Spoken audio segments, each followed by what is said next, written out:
Hello, everybody. We are back with the second half of the second branch impact call.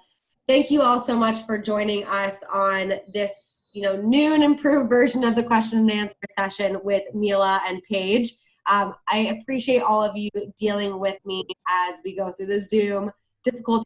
Figure out what the problem is, so there will be no more of these, double part one, part two style branch impact calls. But meantime, we have two powerhouse women here with us, and I'm so excited to ask them some great questions, get some great insight, and have a great conversation just about what it means to grow throughout the spring, make positive decisions, create positive habits that ultimately set you up for success come summertime. So who we have with us today, we've got Paige Weber. She was the number 2 Silver Cup branch manager this past summer. She did $370,000 in sales, launching 50 people in Hunterdon County in the Northeast region. And then we have Miss Mila Aimi, who did $223,000, number 5 in the Silver Cup race, launched 93 people, and she is from Naples, Florida, or she ran her office in Naples, Florida, in the Eastern region. So thank you both so much for being here with us this morning. So the first question I'd like to ask here, and I'm going to have Paige, you start out, but Mila, I want you to jump in right after her, and we're just going to kind of have a discussion here. So the first question that we're going to start on is going into your first branch summer and not really knowing what to expect. What was your attitude and outlook in January? In January, I was just absorbing anything and everything I could. So I was just following my manager and working side by side with them. So even though January is over now and you guys can't really go back and redo January, I would do everything possible to not only pick your manager's brain, but start getting calls with other people. If you know that there's someone you want to connect with, do it now. You shouldn't be waiting until April because everyone starts to get busy and they start to focus on their office. So starting to get calls with people gets harder the longer you wait. So if you're someone that's like, I want to talk to X, Y, and Z, you should be texting them today or messaging them on Facebook or getting in contact with them ASAP to ask for a call. And when I talked to my manager about like, what did I do that you feel I stood out compared to everyone else, it was that she told me I was just prepared. She told me I had all my trainings ready. I had my interview scripted. I was able to walk into my office on day one having everything ready for me and not waiting and running to Staples the last minute and kind of being all over the place. So make sure you have whatever you need printed out. Like if you have a certain acceptance criteria sheet that you use from your manager, get the copies done now. There's no reason why you've got to wait until April 28th, right? And you've got your first training seminar the following week. Have all your trainings printed, have all your interviews, have everything that you need just done and ready. So that's one less thing that you have to worry about. And you can just focus on the person you're trying to recruit and the relationship you build with them. And you don't have a bunch of things running in the back of your head like, oh, I got to do X, Y, and Z. I don't have enough time. I can't focus on the person in front of me. Yeah, that's such a great point. And we talked a little bit about that in part 1 of the call, where we spoke about this idea of decision fatigue and how simplifying everything in your life really eliminates the level of decision fatigue, which increases the ability to have willpower and stay focused. So I love the fact that you mentioned the preparation aspect. Thank you. So Mila, what about you? What was your attitude and outlook in January? So my attitude regarding my spring training was I'm able to quickly flip this switch where I just throw my blinders on and get really dialed in. So I was just really committed to engaging in the training. And my division manager, Jeff Gamboa, has this kind of theme in our division of when time decreases, intensity increases in regards to training. So just making sure recruiting wise, any free time I had was spent either on Facebook or on Instagram, making sure my basic functions were covered. So I was running as many interviews as I could at my local office, was making PR calls, was running some FaceTime one-on-one interviews to prepare for when I would do that at a high level in April. And then sales wise, I was making sure I was scripting training properly, the one our division is on, and then involved in the office in a sales capacity as well as recruiting. So taking PI calls, being at the team meetings. I was able to run 3 seminars in the spring before going out. That way my first one wasn't, first training. Yeah. And the first one was pretty rough, so I'm really glad I got that out of the way early. Second one was a little better, and then so by the time, my first training for my first rep that I recruited, it was the 4th one I ever ran, so I felt really confident there. So yeah, being able to just commit to kind of how Paige said, like just absorbing whatever she could. For me, it was getting as many reps in. So like repetitions, but also getting reps in. But repetition in terms of, little functions that I could turn into strengths before the summer. Yeah, I love how you mentioned reps as in like building muscles, because if you look at the way if you think about how people go into the gym with this goal to get healthier, to get more fit, and to create results for themselves, it takes time. And each day that you're going there, you're getting a little bit better. And so the idea of continuously honing your skills, so that, like you just said, they become strengths, that's really valuable, because once summer hits, the best thing to do is to focus on your strengths, because you don't really have the extra time to focus on all of your weaknesses. And when you can focus on your strengths, that's really where magic will happen. So love that answer. All right, so next question. In part 1, we referenced the book Atomic Habits quite a bit. And what Atomic Habits are, just in case you don't remember, Atomic Habits are basically this idea of these small shifts that ultimately will create this larger habit. So if I'm trying to get up to a point where I can run 10 miles a day, I would start out by running 1 mile for every day for a week, and then I would do 1.5 miles every day for the next week, and gradually move myself up that ladder. So that way I'm not going from 0 to 100 immediately, because that can create burnout. So thinking about that concept, looking back at the spring, what were some simple and small habits that you created that you felt like really laid the foundation for taking action in the summer in your office? So some habits I made was talking to my manager multiple times a week, not necessarily just vector stuff. I've noticed that when you talk vector all of the time, you get devectorized. It's kind of like contradicts each other. But I just made sure I was talking about things outside of the business that I was excited about. I'm someone that if I focus too much on work, I lose momentum.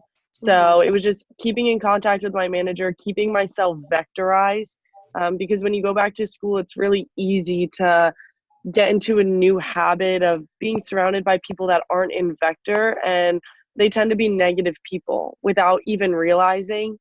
You're just surrounded by so much positivity and influence in the company that when my manager would call me after like a week of not talking, I'd be super negative. And I didn't even realize it was just because of the people I was surrounded by. They weren't vector people. So I made it a continuous habit that I was just talking to my manager either daily or every other day, just to make sure that I was in the best possible mindset, because I was already going to start to be recruiting. If I was Facebook jumpstarting, I wanted to be in the best possible mindset so that no response would knock me out of my game. It wouldn't shake me left and right. I was still moving forward. I got into the habit of Vector Connect videos. Oh my gosh, those things are amazing. You guys, like there are people on there that you are probably dying to talk to, but you would just never have the option to talk to them because they're like DVMs and they're super busy. I watched so many Vector Connect videos. I learned red zone phone jams, and I got really good at my PR talk. And that was just because I was watching videos of people performing at a really high level. So, and then I also got into the habit of just practicing. You know, I always say practice makes money, right? Practice doesn't make perfect. Practice makes money. If you're PR talk, if you practice at a ton, you're going to make a ton of money because you're going to average a ton of PRs. And when you average a ton of PRs, that means you get a lot of people in your doors. So just practicing the PR talk, you should practice your PR talk a minimum of 10 times before you walk into your office. Like that is your money. If you go in not practicing it, like you're going to shoot yourself in the foot. because it's hard to catch up when you're behind. So just practicing and scripting, and I was that girl that sat in my dorm with teddy bears and I just talked to them, and it was really weird and it was kind of crazy, but I did it and I had a great summer. So it was worth it. You know, those teddy bears rocked. So yeah, so many golden nuggets there, Paige. So a couple of things I wanted to just kind of highlight. Number one, talking to your manager. That is such a valuable piece of advice. And I do want to recognize the fact that if it's not your manager, get a mentor that's been in the business who you can look up to and say, I want to be like, or I want to learn from. And to be able to talk to them on a daily or weekly basis really does make a difference in just your level of excitement for what you're going to do. And it's very true that for most people, when they leave the vector hemisphere, you'll find that the normal way of living is not super positive, and it's not all about growth. And that can sometimes plant a seed that's very negative for a lot of people. So to stay in touch and to keep that lifeline open, whether it's with your manager, which it should be, but let's say for some reason it means with somebody else, find a mentor in the business who you can emulate. So I loved that. Second thing that you mentioned was the importance of mindset. So for those of you that are watching this call, if you haven't yet watched our first branch impact call, we talk at length about the importance of mindset. And from my experience, having worked with all the branches that I have, I've never met a branch that has done well with a poor mindset. So that is so incredibly valuable. Vector Connect talks. Listen, if you're going to watch Netflix, just switch it out with one Vector Connect talk a week, or one, two times a week. It's up to you, whatever you want to do. But those things are gold, just like Paige mentioned. And then, of course, just want to highlight that line you said, practice makes money. And looking at your numbers this past summer, I'm sure there's a lot of money that you made. So that's awesome. Mila, what about you? What are some of those habits, those simple and small habits you created that you felt like really led to success this summer? So really quick, I want to highlight something that Paige said that she kind of said in passing, but she was really self-aware of what habits she needed for herself. So I've noticed certain habits, like things that some of my coworkers were doing, didn't really work for me. So she was really self-aware of, okay, like she can't, when she talks to her manager, there has to be a balance of work and non-work. So just being aware of that, I think, is really important. So something that I was doing was when I was going to the gym super consistently, that gave me a lot of energy where I was able to stay up later, and after doing homework and having classes all day long, I could focus on scripting training or any growth videos or whatever I needed to do. I actually just put together with Luke Maseko and Andrew Evans a video curriculum of just like either YouTube videos that we've liked in the past or really good Vector Connect videos that we found. So if you're interested in getting your hands on that, feel free to Facebook message. I don't really check Facebook. Find me on Instagram.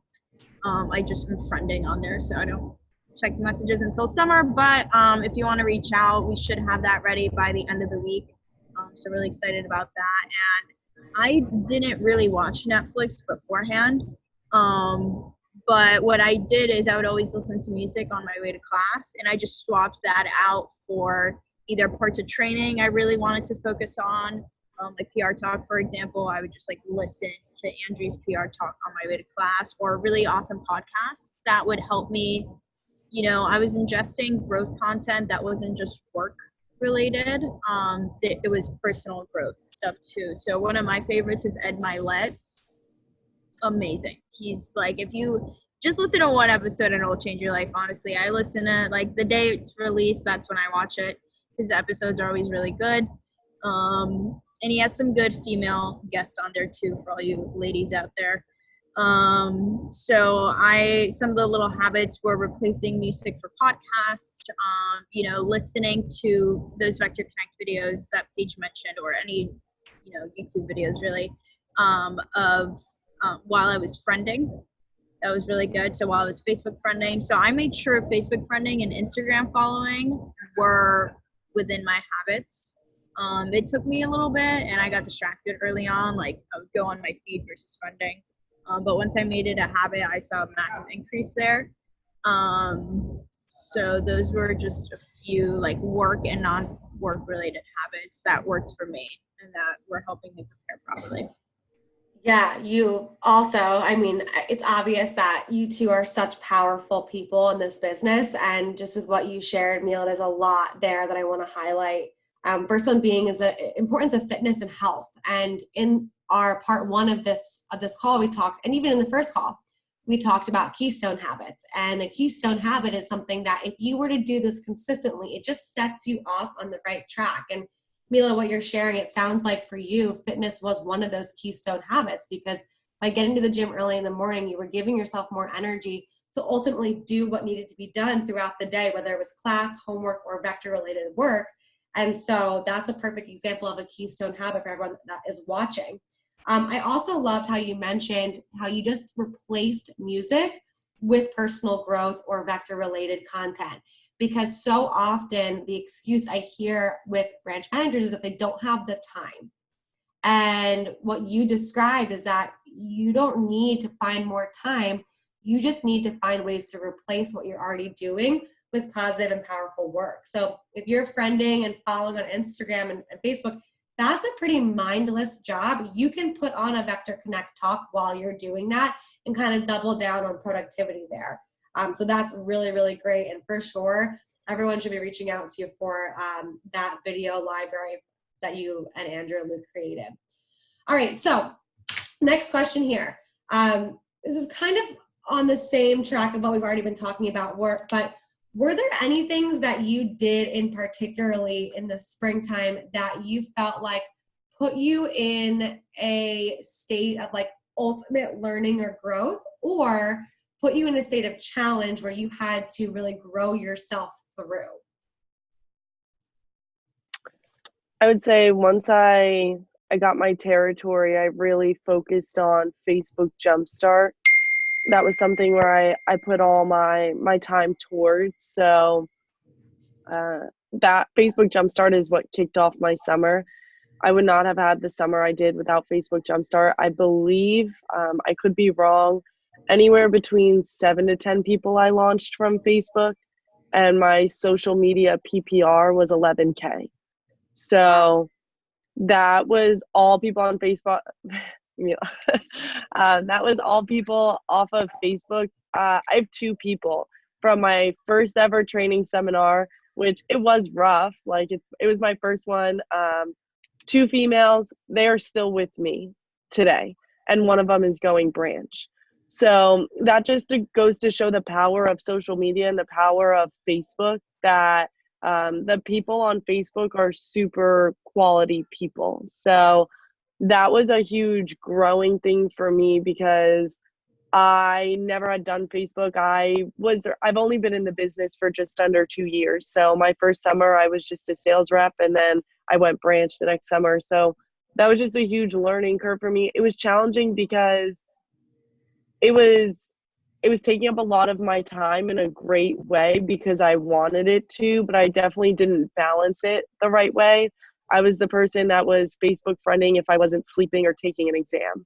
So I was just super aggressive about it, and it worked. But you want to make sure that you're using all areas that you have. So not just Facebook Jumpstart. I probably could have used Instagram a little bit more. I could have driven PRs with my people a lot more. So it's just finding that balance of, on Facebook Jumpstarting, when do I stop Facebook Jumpstarting, and when do I start just focusing on PRs? So I would definitely have a plan mapped out with your DM, your DVM, whoever, of like, you're going to Facebook Jumpstart until like June 1st or whatever it is. Another thing that I admit was the worst decision I had ever made was not hiring anyone. My CVI is a builder merchant. This summer I was definitely like a builder really hard. I didn't believe in hiring any receptionists or any social media assistants, because I was like, I can do it all myself. I was like, I've got it. Everything's going to work out. Horrible decision. I will never do that ever again. I now have like AMs, but I burnt out. Towards like June, I was like, is it August? Like, are we almost there yet? Because I was fried. I did all the PR calling, every PC, every PDI, every interview, every team meeting, every training. Like, there was not a single thing I had delegated to anyone else. So please, do yourself a favor, hire someone, start looking now. You pay them hourly, like, just get the ball rolling, train them now, so come May, you can solely focus on the things you need to work on, and they know exactly what they're supposed to be doing. Whether it's a friend, whether it's a sibling, I don't care. Obviously, they need to be, like, of age, but just make sure that, like, you have 2-3 people walking into the summer with you with the same vision you have. That's really awesome advice, Paige. And we're going to talk about delegation on a later call as we get closer to the summer. But you and Mila both have experienced how crazy the summer gets when you've got so many people coming through the door. And there's a lot of power in being able to delegate properly, because it allows you not only to elevate other people by giving them more responsibility, but it also allows you to elevate what your potential is, because now you have more time to focus on really what moves the levers. So that's a great piece of advice right there.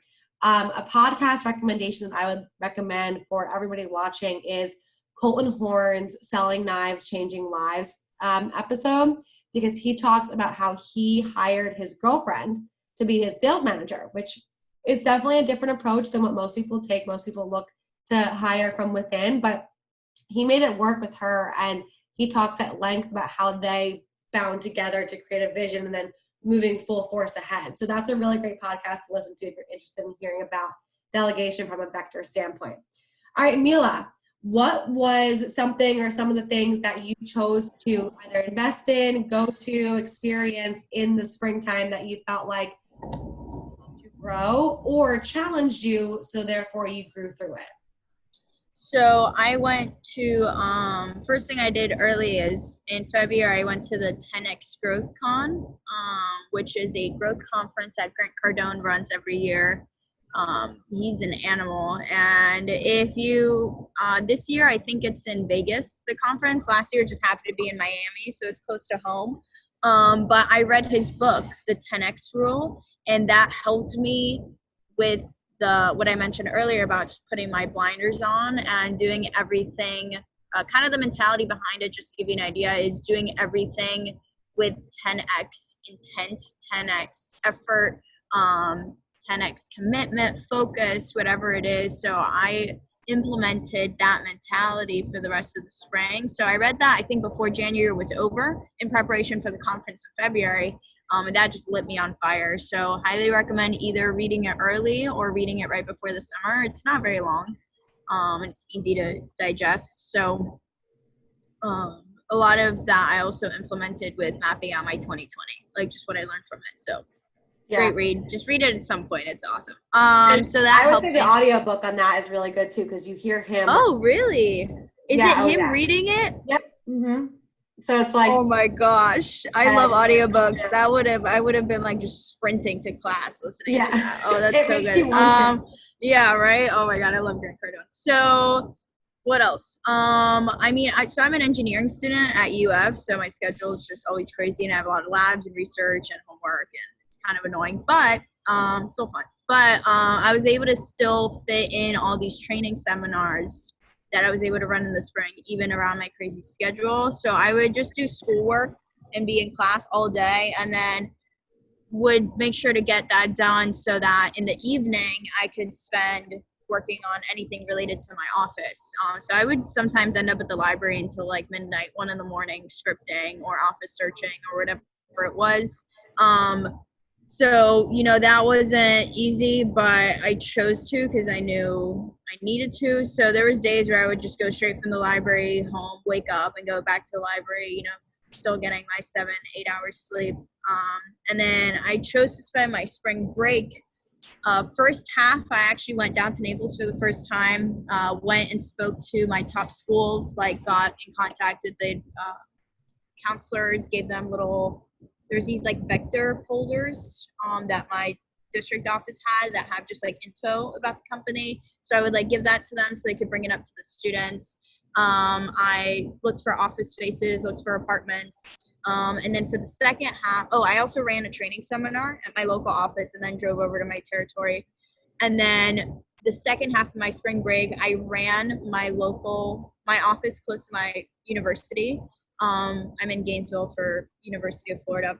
It's like the armpit of Florida for those of you that don't know where that is. But I just ran the office. So I ran team meeting, I ran all the interviews, I set the PRs. So I was able to have a super mini summer where I could just get a feel for what that would look like. I ended up driving a 10K new business week that week, which we hadn't had since like early January. So that just gave me a lot of confidence. And it was really fun too. So it was hard watching all my friends post like their spring breaks. And the year before I had really great spring break, but my spring break this year spent in Paris. So that makes up for it. I was about to ask you, I mean, it sounds like you really had some intense commitments and it showed up on paper. Looking back, was it all worth it? 100%. And I mean, I made Cancun my spring break. When we went, that was our region trip. And then this year, I'm actually going early for a national trip. So I'm going to be doing Edinburgh, Scotland, Dublin, Dublin, Ireland, and then Amsterdam before going to Paris. So nice. It was worth it. Yeah. Nice. That's awesome. So one thing with what Mila said about taking the opportunity during your spring break to run the office, that's a brilliant idea. And I would highly recommend doing that. There's another opportunity to do that while your manager is on the national trip. So that first week of March, most likely your manager will be away in Paris. And if you're not going to be there, take the opportunity to run functions of the office. You can tag team with the other branches that are coming out of your division or district office, and you guys can both, however many people there are, you can all run the office and run certain functions of it. But, getting that real life experience is really, really, really powerful. All right, last two questions here. So in our first call, we talked a lot about just how habits create these roots. We gave a whole tree analogy, and we talked about how, the more you develop these habits and the stronger the habits become, the deeper the roots are. And what that then creates is a really, really strong tree, or we're talking literally a really, really strong office. What that means is that when outside forces of adversity begin to hit you, you can stand tall and stand strong because of the habits, the mindset, and the preparation that you've created for yourself. So with that in mind, Paige and Mila, can you touch on how you overcame adversity throughout your summer? And, what was your mindset through the tough times when you had to choose to grow as opposed to wither?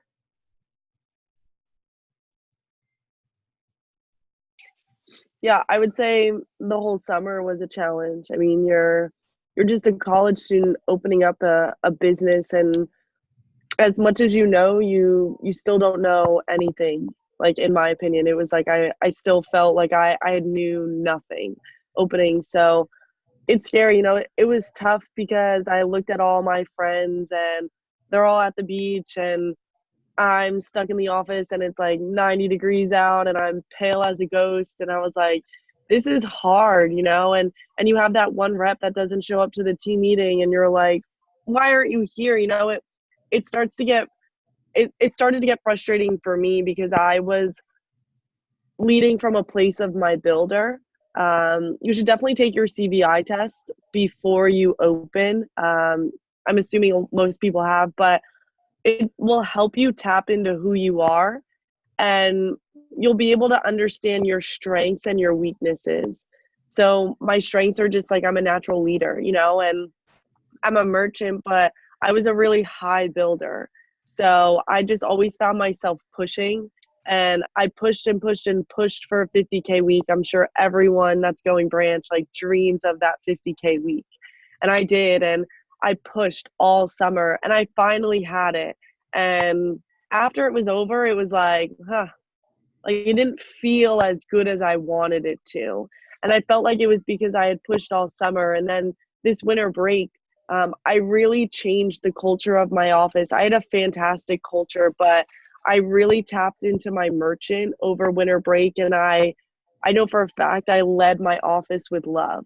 Like everything I did was just like I poured love into everyone and everything I was doing, including myself, so I didn't burn out as quickly. And within my third training seminar, I had my 50K week. And it was almost all new biz. You know, like my first 50K week, about like 10K of it was FSM.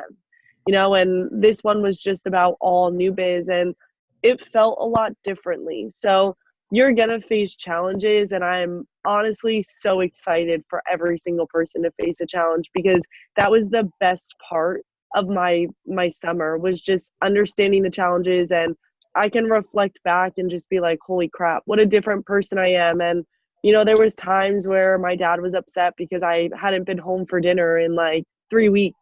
You know, I was in the office until 8 p.m. and it was hard for him because he was like, I want you to come home for dinner. You know, I don't see you anymore. You get home at 10 o'clock and you're out the door by 8. So just make sure that you spend the time with the people who need you now, and tie them into your goals and let them know what you're planning on doing this summer, so that come June, when your friends want you to go to a concert, or they want you to go to the beach, or your parents want you home, they understand why you can't be there. Open communication is the best communication in my office. You know, if you're not being open about certain things, it's hard to understand what's going on. So just start building the relationships now, start talking about it now, so that come July, you're not feeling FOMO, or you're not like, oh, I regret going branch because I can't go to the beach. No, it'll be worth it at the end, no matter how much your office sells. It's not about what my office sold. It's about the people that I've carried with me through then, and watching them grow and them develop, and them possibly opening up their own office. So you're going to have challenges, but that's the best part of branch, is the challenges that make the rewards a lot bigger. Yeah, I love that, Paige. And to highlight one thing that you said, the importance of taking your CVI test, whether it's CVI or DISC or Myers-Briggs, or you know, any of those personality assessments, what that does is just brings awareness to your natural habits and your natural instincts and just the kind of person that you are. And then it gives you legitimate tips on how to play to your strengths. So if you're new to the whole branch experience, you'll hear a lot of talk about playing to your strengths. And sometimes that can be a little bit confusing when you're not quite sure what your strengths are. These assessments really help bring these strengths out and shed light on them, which can then help you really have the new perspective of, all right, I know I'm good with people, let me focus on that kind of thing. All right, Mila, what about you? How did you overcome adversity this summer, and what was your mindset throughout that time period? So as far as some adversity that I wasn't ready for, is I knew my strength was recruiting, and I was gonna, you know, my recruiting goal was 100. I fell just shy of that, launched 93. But I had my business plan, and I knew what I was supposed to launch, you know, each week. But then actually seeing those numbers, it was a lot more than I could handle. In my last training seminar in May, I had 20 people on my team, and then I had 20 people show up to training. And I freaked out. I was like, oh my God, my team just doubled. I can't even manage it. What's going on? And I remember calling my division manager sobbing, just like, oh my God, I'm freaking out. So I was able to, you know, I was really demotivated to continue recruiting after that, because I felt like I couldn't take on any more. But then I kind of, what Paige talked about, I just remembered, you know, the impact I could have on people. And, you know, what if I missed out on someone that could have been a great addition? And actually, I did experience kind of a dip in recruiting as I was processing all of this. And then that following week, for my efforts, I recruited my top rep. She ended up doing over 30K for the summer. So I was able to still push through and, you know, get close to my goal, and just knowing that was my strength, being able to connect with people and cater to what they need. You know, maybe someone's starting because they need money, or they need resume, or they just want a really fun experience, or, you know, they want to be able to chop pineapples every week. That was one of my reps. He was a goof. But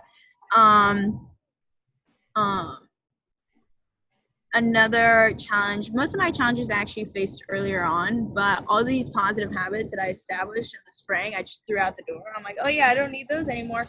And I didn't feel the effects of them not being there until like early June, mid-June, which Paige talked about. That's like around when you get that branch, a little bit of a branch burnout. It's same way you don't feel the effects of the habits once you're starting them. Like it takes a little bit for it to, hit, if you will. I had the same issue when they were gone, and things like I stopped going to the gym, and I was like, why am I so low energy? And little things like that. That once I rebuilt back into my schedule, and it was tough because by the time I needed to bring those back, I was busier than I was before. So it was just like fighting to bring back those really positive habits. And I actually didn't fully, it took me as long to get them back as I had originally. So by the time I was really confident there, it was already a C2, and I'm like, oh God damn it. But that's something that I'm really, really aware about now, to the point where I actually have all the habits that give me energy, and that, that I just need to function at a really high level. And I have them printed and laminated. Here, I can show you. And I keep it in my backpack. And I just systemize it. Like, got a fancy laminate on campus. And I just have it. So whenever I'm feeling low energy or need to snap into it, the engineer in me can just pull out the document and just do it. So that's a huge lesson that I've implemented from the summer, and that I, chose to empower to do that. Yeah, that's awesome. I love that laminate. That's amazing. So on that note, Mila, it's great that you recognize that and you share that with us, because there's a saying that I actually referenced this morning when I was doing an Instagram story about habits, and how oftentimes habits work so well that we stop doing them. And it's this weird thing that we do as humans, where it's like, oh, I'm finally losing weight, I can cheat a little bit and have that cookie, and then that cheating becomes the habit, and you replace the healthy habit with the unhealthy habit, and then all of a sudden you're like, dang, I was on a good track, and now what happened? So I'm glad that you brought that up, because it's something to look out for, is when you start to fall into the trap of, it works so well, I'm going to stop doing it. The beautiful thing is that time is on your side right now for everyone that's watching. They say it takes 66 days to create a habit, and you'll begin to see results within those 66 days. And one of the cool things about committing to build a habit is, yes, in the beginning, it's difficult. And to create a habit, it really takes commitment. But once the habit is established, it actually inspires commitment, because now you're like, yeah, I'm used to waking up early in the morning. Why wouldn't I go to the gym? Whereas in the beginning, it's a little bit difficult to wake up in the morning and go to the gym. But when you can get over that threshold of, okay, now it's a habit, it actually inspires that commitment. So really focusing on taking the time that you have right now, not procrastinating on it, and staying focused on the habits will truly set you up for success come summertime. All right, final question for both of you. What last pieces of tips or tricks or advice would you give to branches as it pertains to right now, the springtime, in terms of prepping? Tips, get out of your finals. Oh, yes. Oh my gosh, Paige, talk about that. Yeah. Yeah. Guys, get out of your finals, move your finals, do something. You've got to start it now. The best way I like to put it is, it's a demo. Okay, you're going to treat your professors just like a demo. You're going to close the sale. It's no different. So you want to start building a relationship with them. So immediately introducing yourself to them, just saying hi, like you appreciate their class, you're excited to work with them, things like that. You want to make them feel good. What I've noticed is professors most likely, like, they don't like their lives, like they hate their job. So any student who gives them a little bit of attention, they love. You guys are laughing because I think you think it's true, but they usually, they're miserable people. So the minute they get attention from someone, or they feel appreciated by someone, it turns on a switch for them. I've seen it. Okay. So you just want to appreciate them, even if you hate the class, even if you don't like them as a person. You've got to get on their good side right off the bat. So a lot of you have already started classes. You need to do this ASAP. Yeah, this had to be done syllabus week. So when you go in, introduce yourself, just talk to them, build rapport, chat with them, get to know them. You've got to attend office hours. Yes, that sounds painful. I don't care if it's 10 minutes, 20 minutes, an hour. Go to their office hours. They need to be able to recognize you by face. You need to walk in their class and they're like, Paige, how are you? They've got to know you. stay after class, every class, an extra 5 minutes. Even if you understand the material, you should still ask a question. Like, I don't understand this. Could you just explain it really quickly so they know you're engaged? You should take tons of notes. Even if like just doing the extra mile with them, they're going to respect it and they're going to appreciate you. Now, as far as tying them into your goals, same thing as a demo, okay? You're just tying them into you as a person. You're not trying to sell them Cutco. You're trying to sell them on getting out of the final. And you don't want to start off with like closing the sale, right? You would never walk into Mrs. Jones' house and be like, you want to buy the homemaker? No, you're going to build value in yourself and what you're doing. And then as time comes closer, you're going to close, okay? Now, someone always asks, like, do you close over like email? Would you close a deal with Mrs. Jones over text? Never, because it would never happen, right? You're going to close in person. In person means confidence. So you're building a relationship with them. If you've got a regional trip, like if you're going to wherever your trip is, you should let them know how you won the trip, what going on the trip means to you, and what it does for you. So all my candidates get an email that they send out, and it's like, I'm a part of their leadership academy, and I'm in the race to earn my promotion as a branch manager. If I become a branch manager, this is what I'd be doing. Now, even though all of you probably know you're going branch, you shouldn't tell them until March. You want to make it seem like they've been a part of the journey with you. You know, like keep them tied in. Like, I'm waiting to hear, you know, I'm in a really good position, and you're just building them in and you're keeping them in the loop. So come March, you're like, oh my gosh, I got the promotion. Like, thank you for everything you've done to like give me confidence and be someone that I could talk to about it. You just want to tie them into what you're doing. And then you want to lay down the foundation of what being a branch manager is. So I've got to open up my own office. I get $6,000. I've got to find the lease. Even if you're not going home on the weekends, I told my professors I was going home every single weekend. I was, honestly, like I'm not every single weekend, but for the most part, I was traveling back and forth. So you want them to know that you're really dedicated to your goals, that you're working outside of your classes, you're in a local office, like you're on branch calls, you have conference calls, like you want to let them know exactly what you're doing. And then come like the end of March, that's when you start the conversation about moving your finals. So it's like, hey, like Mrs. Wildgust or Professor Wildgust, like I just found out that they would love for me to open up my office sooner because I'm a really great candidate in their eyes and they see a ton of potential in me and what I could do this summer. And I want you to know I value your class. I value everything you've taught me. And I believe it's important to succeed professionally and academically at the same time. So I would never ask for leniency on being exempt from a final or missing out on your class. But is there any way we could work as a team to either move my final earlier or rearrange a time where I could take it with you so that I could start my professional career a little bit sooner? And it's just having the confidence in closing that sale. And they're going to be so impressed with you. And you've got to remember, not every single person is going to buy the homemaker. You know, you're going to get objections. Like, you're going to have to drop down. It's like, okay, so if I have to take the final on May 7th, is there any way I could not attend the last 2 classes so that I could go home and run a training seminar and then drive back to school? I had one professor that wouldn't move it for me. So I just drove 2 hours, took the exam and drove 2 hours home, ran my first training seminar the next day. Like, it's not going to be perfect, but you've got to start the conversation now. You've got to tie them in now. Then in March, like the first week of March, tell them you got the promotion. And then towards the end of March, like once you get like final schedules, that's when you should start the conversation.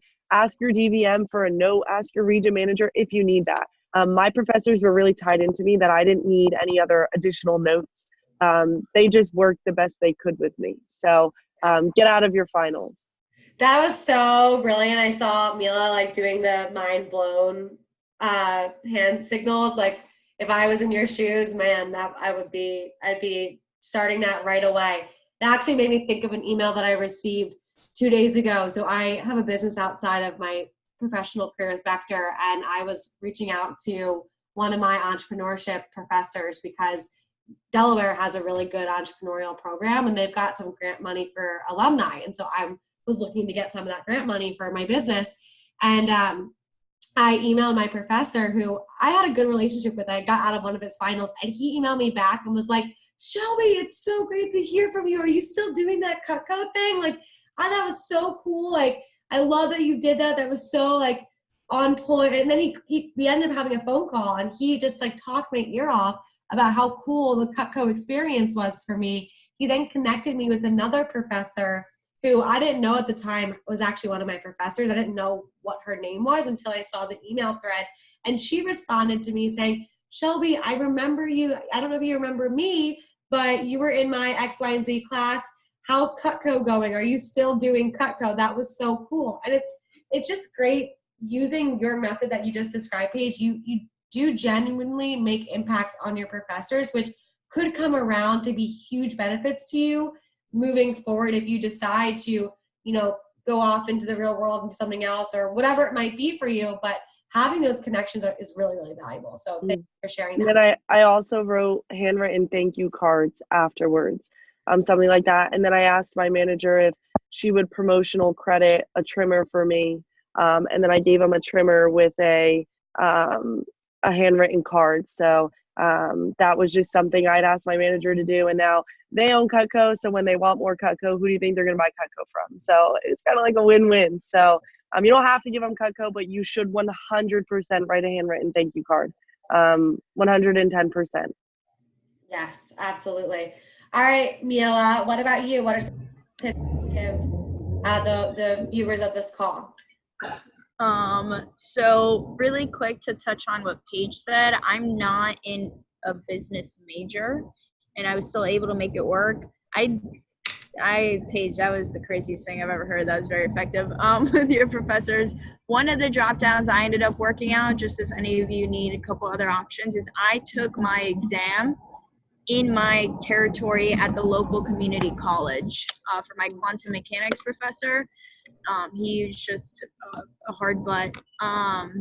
And I was in his office hours all the time, mostly because I just didn't understand quantum mechanics, but it worked out.